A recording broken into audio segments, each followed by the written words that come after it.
मैं आप सभी को पूरा वीडियो दिखाऊंगा, लेकिन उससे पहले आप सभी को बता दूं कि ये वीडियो उस समय का है जिस समय आकांक्षा दुबे दिन में शूटिंग करके और शाम को पार्टी से लौट करके आकर अपने रूम में सोई हुई थी। जी हाँ दोस्तों, होटल के रूम में आकर के आकांक्षा दुबे निश्चिंत सोई हुई थी। उसको क्या पता कि बाहर कोई मेरा इंतजार कर रहा है, बाहर कोई कुछ प्लान कर रहा है, दरवाज़ा खोलने की प्रयास कर रहा है।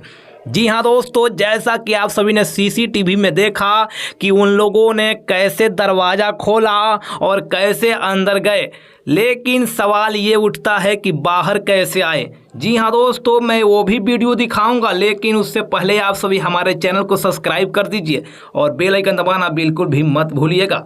आप सभी को बता दूं कि बाहर आने के लिए उन लोगों ने लॉक कर दिया दरवाजे को, उसके बाद वो लोग बाहर चले गए, जिसको किसी को पता भी नहीं लगा, लेकिन सीसीटीवी में कैद हो गया वीडियो।